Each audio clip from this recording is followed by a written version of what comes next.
Perkenalkan, nama saya Priscilla Kania Angelia, kelas 10 IPA 4 SMA Negeri 2 Waingapu.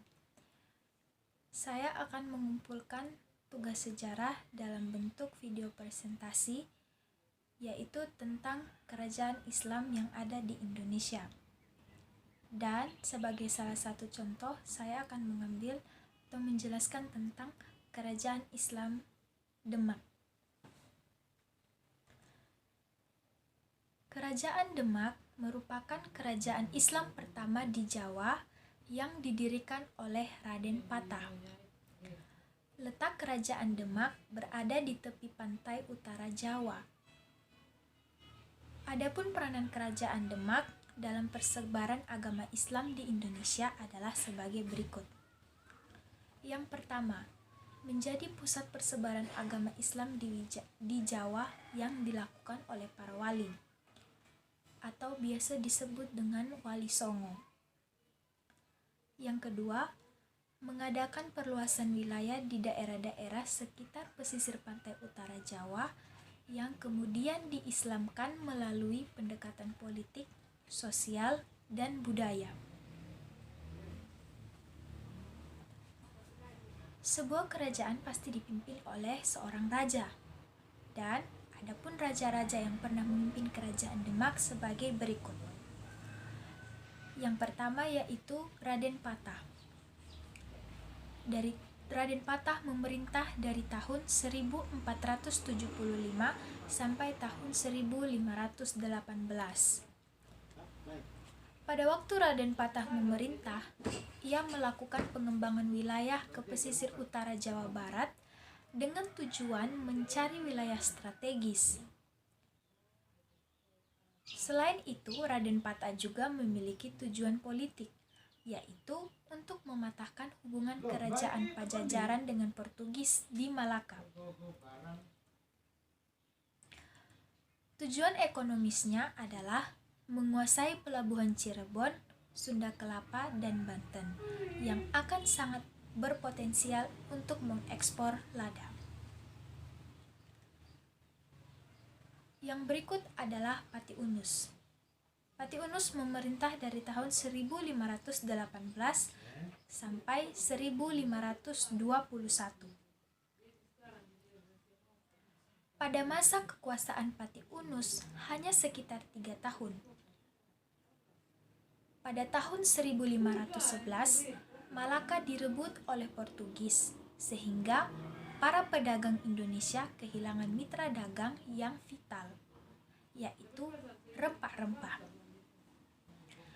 Di samping itu, kejatuhan Malaka sangat memukul Demak, tetapi memberi keuntungan pada para pedagang.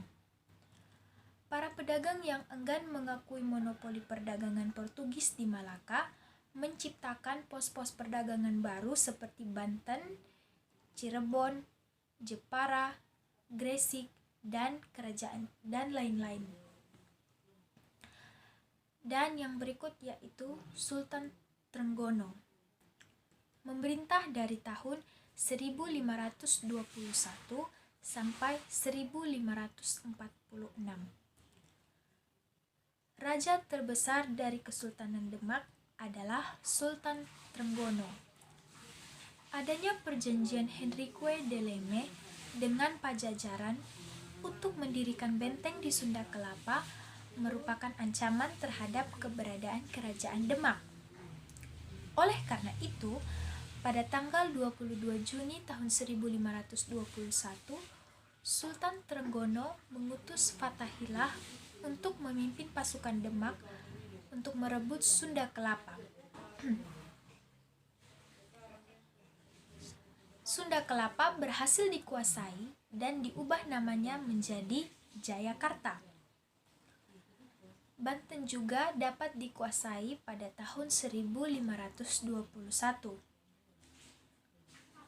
Dalam usaha perluasan wilayah kerajaan Demak, Sultan Trenggono akhirnya wafat dalam pertempuran merebut Pasuruan pada tahun 1546.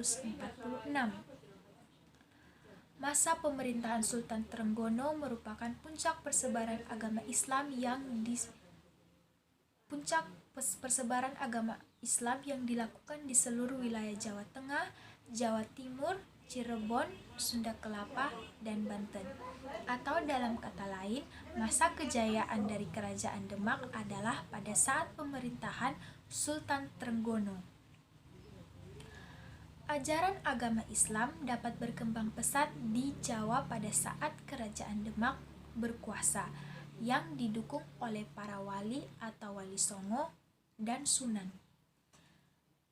Tindakan-tindakan penting yang pernah dilakukan oleh Sultan Trenggono adalah sebagai berikut.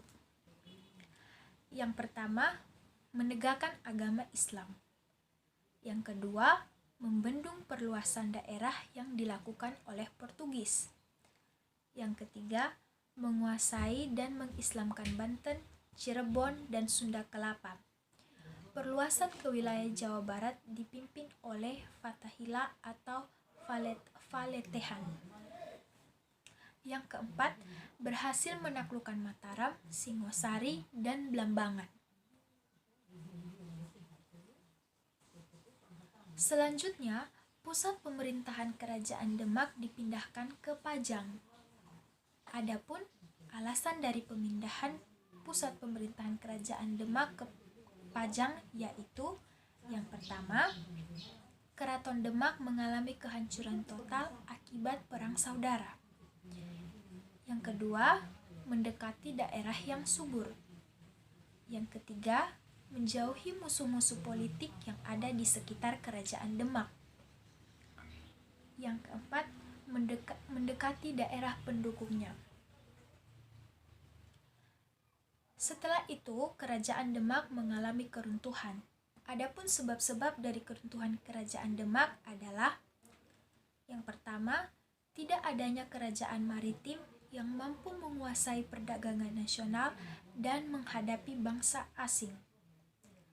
Dan yang kedua yaitu pindahnya pusat kekuasaan ke pedalaman yang memunculkan kembali kerajaan agraris di Jawa Tengah. Sekian dari presentasi saya hari ini tentang kerajaan Islam yaitu Kerajaan Demak. Semoga bermanfaat untuk kita sekalian. Terima kasih dan Tuhan Yesus memberkati.